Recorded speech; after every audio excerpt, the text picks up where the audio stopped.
दाखिल की जमानत अर्जी। नमस्कार, आर्या न्यूज देख रहे हैं आप और मैं आपके साथ अलका सिंह। स्वर्णिम मध्य प्रदेश छत्तीसगढ़ में आपका स्वागत है।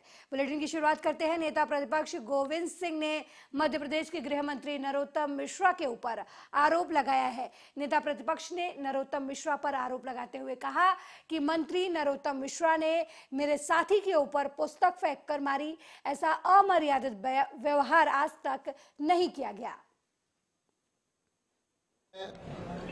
एक तरफा कार्य करके सत्ता पक्ष के इशारे पर विपक्ष की आवाज दबा रहे हैं। हमारे पार्टी के माननीय सदस्य जीतू पटवारी को निकाला है। लगातार विधानसभा में प्रश्नों के जवाब नहीं आ रहे।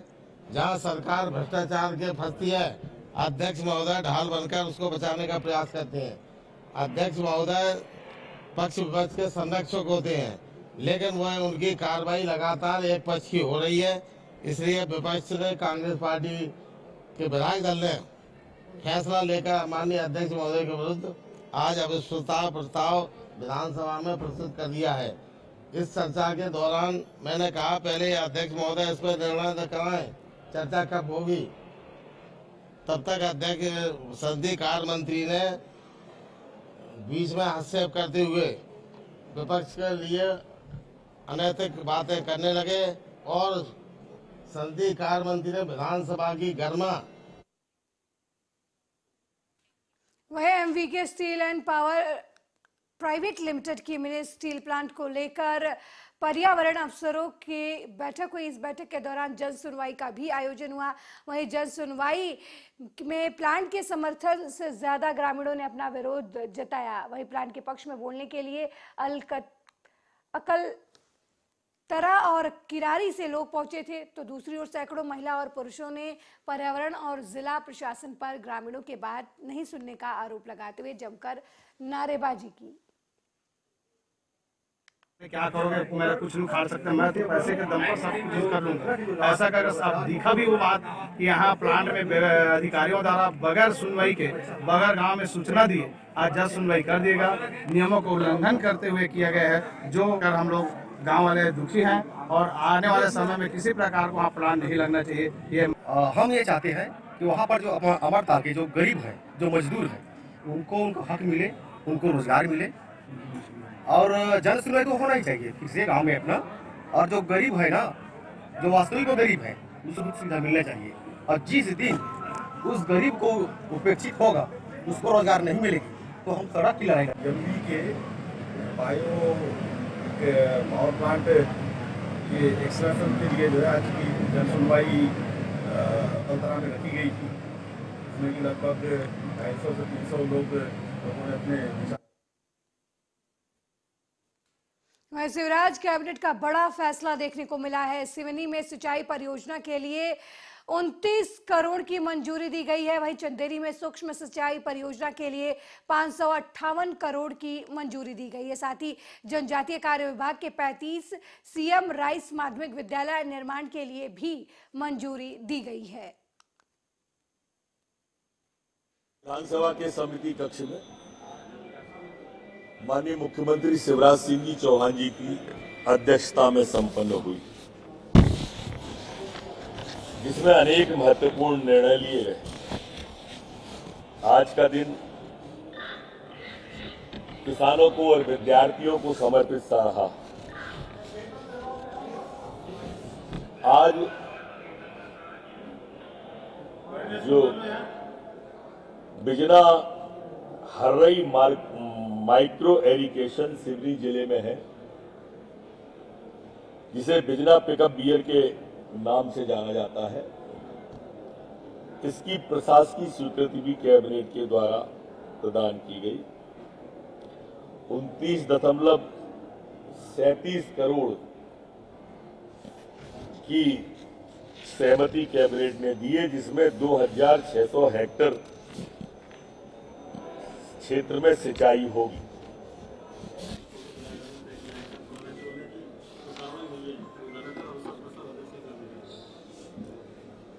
मित्र, मैं उनके ज्ञान पर तो प्रश्न नहीं उठा सकता, वरिष्ठ व्यक्ति है, लेकिन आप सब मीडिया जन तो साक्षी थे ही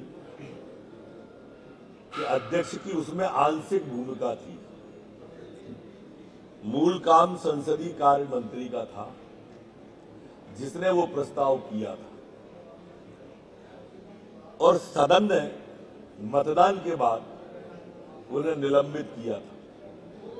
अध्यक्ष ने निलंबित नहीं किया, अध्यक्ष ने तो उन्हें खेद व्यक्त करने का कहा था, लेकिन मैं उनके ज्ञान पे प्रश्न चिन्ह नहीं लगा रहा कि वो क्यों ऐसा कर रहे हैं अध्यक्ष के खिलाफ अविश्वास लाना तो कायदे से संसदीय कार्य मंत्री के खिलाफ था। अब क्या बचा है उन पे जासूसी पे? मोदी जी की जीत, भारतीय जनता पार्टी की जीत जिस तरह से पूर्वोत्तर में हुई है, और कांग्रेस का जैसा सुपड़ा साफ हुआ है। एक बार माननीय अमित शाह जी ने कहा था कि दूरबीन से ढूंढते रह जाओगे, कमोबेश उसी दिशा में बढ़ रही है। माननीय मोदी जी ने बताया है कि भारत की एकता कैसे होती है।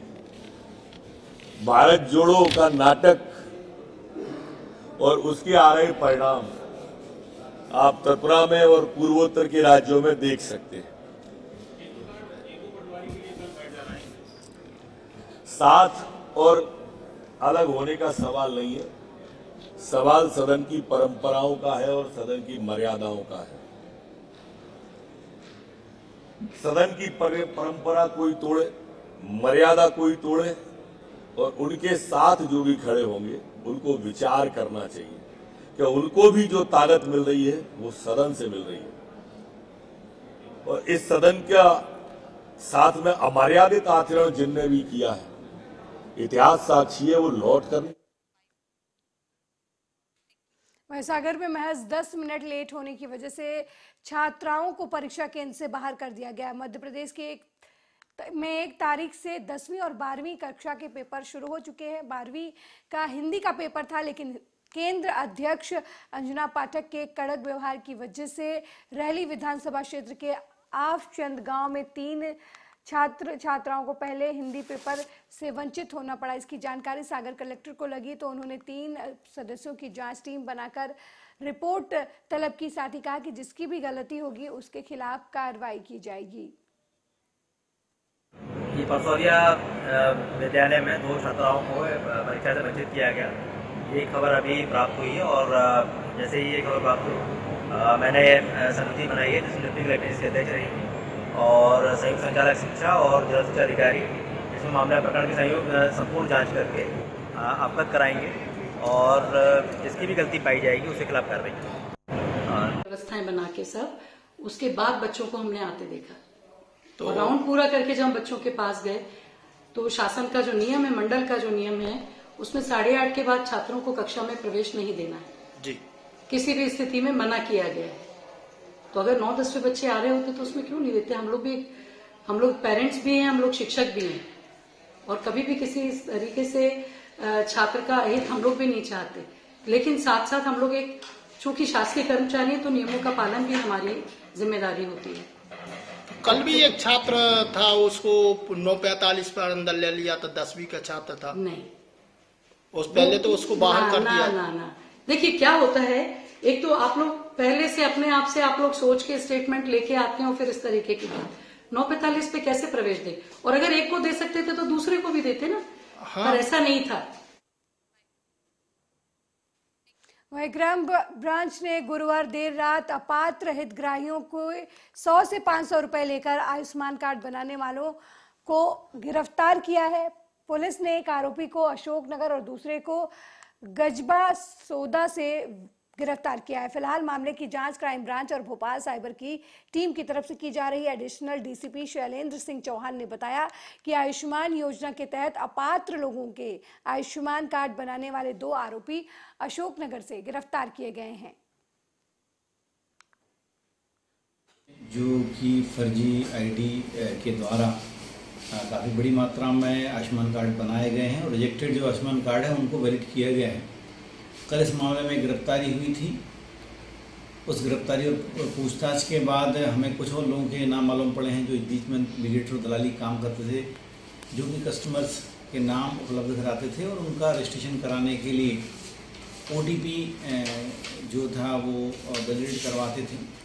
तो एक राहत करके हैं जो मुकाबली के हैं, आयुष्मान मित्र के रूप में इसने काम किया है, इसको हमने पूछताछ के लिया है। और दूसरे प्रकाश पंथी गंज बासौदा से इसको हिरासत में लिया है।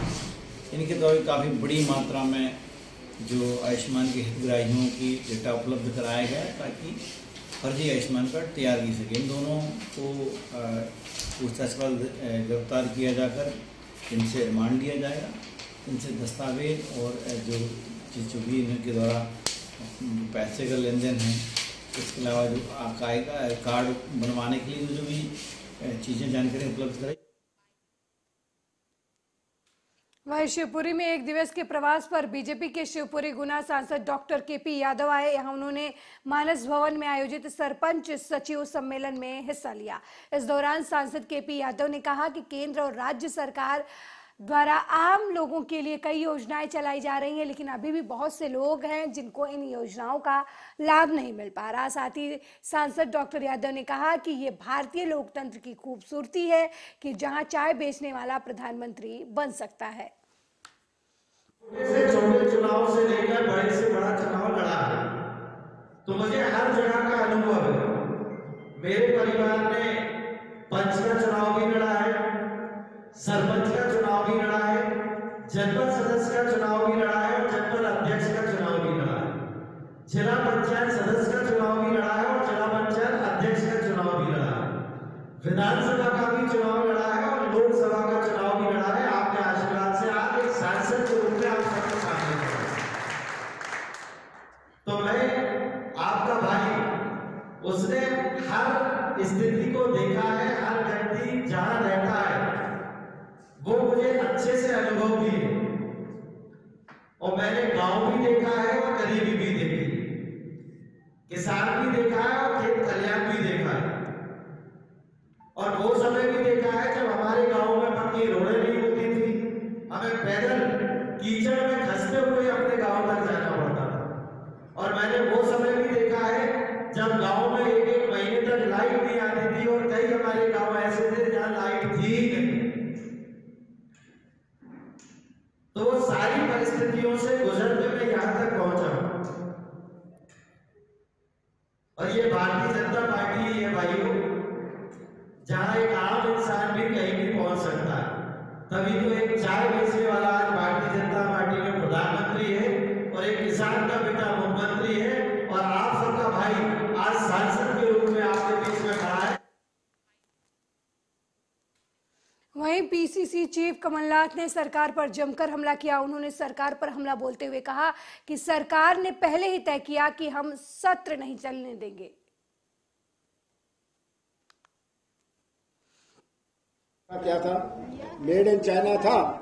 मैंने कहा मैं इसे स्वीकार नहीं करता, ये पहले तो हमारे परंपरा के अनुसार नहीं है बजट को इस पे देना, और दूसरी मेड इन चाइना वाला वो जो लैपटॉप था या जो भी था, टैबलेट आईपैड नहीं था, टैबलेट था। हम क्यों करें जब हम बात कर रहे हैं, मोदी जी खुद ही कह रहे हैं। नेता प्रतिपक्ष जी ने विस्तार से आपको सारी बातें बताई। इशू निलंबन नहीं है, विशु लोकतंत्र की हत्या का है। और हत्या कौन कर रहा है? जो सदन में जिसको रक्षा करनी चाहिए, आसदी पर बैठा हुआ वो व्यक्ति जिसने शपथ ली इस बात की कि मैं न्याय दोनों पक्षों के साथ करूं, उनने जिस तरीके का अन्याय किया, ये मध्य प्रदेश के लिए काला दिन है। दूसरा विषय ये भी नहीं है कि मेरा निलंबन, एक सदस्य का निलंबन हो गया। सवाल क्या था कि आप 3.25-4 लाख करोड़ का आपने कर्जा लिया, इस कर्जे का कर क्या रहे हो? तो आज ही अखबारों की खबरें हैं कि 40 करोड़ रुपए के पिछले समय इन्हें हवाई जहाज चलाया। ये आज ही बिजली विभाग की तरफ से किसानों और आम लोगों के बढ़े हुए बिजली के बिल के साथ बिजली कटौती का विरोध करते हुए शुक्रवार को बैरसिया के कांग्रेस ने बिजली विभाग का घेराव किया। कांग्रेसियों ने अंबेडकर पार्क बैरसिया से बिजली विभाग कार्यालय तक पैदल मार्च निकाला और बीजेपी सरकार के विरुद्ध नारेबाजी की। देखिए, पूरे ग्रामीण में और बैरसिया विधानसभा क्षेत्र में जिस तरीके से विद्युत मंडल ने लूट मचाई हुई है और लूट का एक गिरोह भारतीय जनता पार्टी के सरकार में यहाँ बन गया है, जिस तरीके से गांव लाइट काट दिए गए, उनके ट्रांसफार्मर बदले नहीं जा रहे और जो बिजली के मीटर जल गए उनको फ्री में बदलना चाहिए, उसके भी 1400 रुपये ले रहे हैं। बिजली बिल वसूली के नाम पे लोगों की मोटरसाइकिल और ट्रैक्टर की उठाए जा रहे हैं। ये सब बातें गांव के लोग परेशान। जो बिजली के बिल कुछ महीनों में ऐसे गड़बड़ आई थे, 1-2 महीनों के लिए आए थे, उनकी सारी सूची हमने बना के दी थी और डिवीज़न में उस सूची को प्रोसेस कर दिया है और वो बिल करेक्ट भी हो गए हैं। हमने अभी फील्ड से जो हमारे मीटर रीडर से सर्वे भी कराया था, सभी बिलों में जो बढ़ के आए थे ग्रामीण एरिया के। खबर भिंड से है, जहां रेत के अवैध भंडारण पर मेहगांव पुलिस और खनिज विभाग ने दबिश दी और दबिश कर भारी मात्रा में इकट्ठा रेत को जब्त कर लिया। चौहान जी, अतिरिक्त पुलिस अधीक्षक महोदय कमलेश कुमार खरपूसे जी था एसडीओपी मेहगांव श्री आरकेएस राठौर जी के नेतृत्व में सूचना मिली थी कि ग्राम गाता में रोड के आगे एक डंप लगा हुआ है रेत का। इस पर से माइनिंग विभाग को सूचना दी गई। माइनिंग विभाग में पटले साहब जो खनिज निरीक्षक हैं वो मौके पे अपने दलबल के साथ आए और मेहगांव पुलिस भी उनके साथ गई। उसके बाद वहाँ जो रेत पड़ा था वेरीफाई किया, रेत पड़ा हुआ था, तो उस रेत के जो डंप हैं उसको आज जब्त किया गया है। खनिज विभाग तथा पुलिस की संयुक्त कार्रवाई।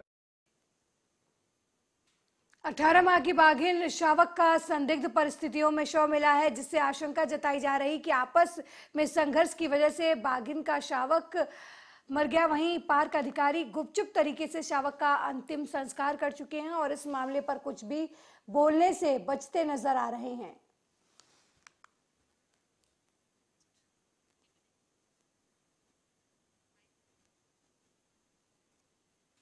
खबर नर्मदापुरम जिले के पिपरिया से है, जहां मंगलवारा में प्रतिष्ठित व्यापारी ने ईमानदारी की मिसाल पेश करते हुए एक महिला का पैसों से भरा पर्स लौटाकर समाज में एक अच्छी मिसाल पेश की है। बैग में करीब 5000 रुपए और कुछ सामान थे, जिसे वरिष्ठ नागरिक श्याम सुंदर सोनी ने महिला को वापस कर दिया। वहीं अपना पर्स पाकर महिला के चेहरे पर खुशी साफ देखी जा सकती है।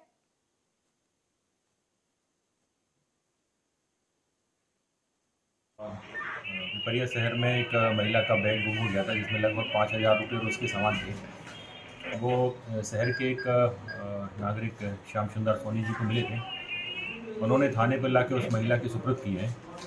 हम श्री सोनी जी का पिपरिया पुलिस के प्रति आभार प्रकट करते हैं और सभी नागरिकों से यही उम्मीद है कि वो इसी तरह का यदि कोई काम आता है तो जरूर करें। वहीं शिवपुरी की नगर पालिका में साल 2023-24 के लिए वार्षिक बजट के रूप में परिषद का सम्मेलन हुआ। परिषद में कई बिंदुओं पर चर्चा हुई, जिसमें कुछ पर सहमति बनी और कुछ पर तीखी बहस भी हुई। वहीं सीसी रोड की गुणवत्ता को ध्यान में रखते हुए परिषद में एक नया नियम लाया गया। जब भी सीसी रोड का निर्माण किया जाएगा तब उसकी वीडियोग्राफी की जाएगी और ठेकेदार की तरफ से सड़क का निर्माण रात में नहीं किया जाएगा। साथ ही सीसी रोड की गुणवत्ता के लिए जब भी सीसी रोड की कोर कटिंग कराई जाएगी तब पार्षदों का एक दल भी वहां मौजूद रहेगा। वो सब बढ़िया से पास हो गए और सब पे हम शहर हित के, विकास हित के सारे मुद्दे थे। सब लोग मिलके काम करेंगे और हमारे 39 पार्षद हमारे परिवार हैं और उनके साथ मिलकर शहर के लिए अच्छा कार्य करेंगे सब लोग। वहीं नर्मदापुरम के पिपरिया में दुर्घटना रोकने और यातायात व्यवस्था को दुरुस्त करने के लिए पुलिस लगातार कार्रवाई कर रही है। मंगलवारा थाना पुलिस से मिली जानकारी के मुताबिक शराब पीकर 2 4 पहिया वाहन चलाने वालों के विरुद्ध मोटर व्हीकल एक्ट के तहत कार्रवाई की गई है। पुलिस प्रशासन की तरफ से वाहन चालकों से भी अपील की गई है कि वाहन चलाते समय यातायात नियमों का कड़ाई से पालन करें ताकि किसी बड़ी अनहोनी से बचा जा सके।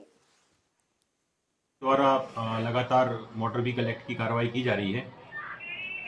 विशेषकर शराब पीकर वाहन चलाने वाले 2 पहिया 4 पहिया वाहन चालकों के खिलाफ में प्रकरण दर्ज किए गए हैं विगत दिनों एक कंटेनर ट्रक और मोटरसाइकिलों के वाहन चालकों पर शराब पीकर वाहन चलाने के प्रकरण धारा 185 के तहत प्रकरण दर्ज किया गया है।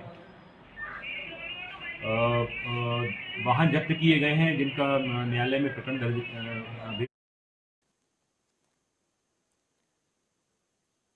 वहीं शिवपुरी जिले के झांसी कोटा हाईवे को जोड़ने वाले मार्ग में गड्ढे होने पर पीडब्ल्यू विभाग की तरफ से पैच वर्क का काम शुरू कर दिया गया है। गौर करने वाली बात यह है कि जिस रोड पर पीडब्ल्यूडी की तरफ से पैच वर्क कराया जा रहा है, उसी रोड पर कुछ महीने पहले ही पीडब्ल्यूडी विभाग के ठेकेदार से पैच वर्क कराया गया था, जिसमें विभाग के लेबर से कार्य कराया गया था। लेकिन अभी इस कार्य के एवज में विभाग ने ठेकेदार को 20 लाख रुपए का भुगतान भी किया है। पैचवर्क इतना घटिया था कि कुछ ही महीनों में उखड़ गया। प्रक्रिया है, गड्ढे होंगे तो निरंतर करते रहेंगे। हमारी रोड हम ही लोग करा रहे हैं। आप विभाग द्वारा ही कराया जा रहा है? विभाग द्वारा ही कराया जा रहा है। उससे पहले उसी पेच रिवर को ठेकेदार द्वारा कराया गया था, जिसको 20 लाख का भुगतान किया गया है। उसके बाद फिर विभाग द्वारा कराया जा रहा है। कोई गारंटी नहीं है, हैवी लोडेड है, पेच रिपेयर होते हैं, लगातार पेच रिपेयर बनते रहेंगे। मतलब ये ठेकेदार को 20 लाख रुपए जो आपने दिए वो 6 महीने नहीं चल पाए। वो जो उसने काम किया उसको भुगतान किया। कितना किलोमीटर का एरिया है गड्ढे वगैरह हो रहे हैं इसमें? कितने गड्ढे भर चुके हैं अभी तक तुम? अभी हम भरे हैं 3-4 भरे हैं, बड़े बड़े गड्ढे। और कहाँ तक भरना है गड्ढे तुम्हें? अच्छा, ये तो आपने पहले भी किया था, पहले भी किया था ना? आप ही लोगों ने किया था? पहले आए थे ना सब डिपार्टमेंट की आए। तुम लोगों ने किया था? विभाग के लोगों ने किया था ना काम? हाँ, तो आप इसको दोबारा कर रहे हो। School of planning and architecture Bhopal के 18 छात्रों के दल ने सीहोर नगर के ऐतिहासिक स्थलों का सर्वे किया। सर्वे में सीहोर नगर में 143 स्थलों को चिन्हित किया गया और पीपीटी के जरिए शहर के धरोहर के बारे में जानकारी दी गई। इस दौरान कई अधिकारी भी मौजूद रहे।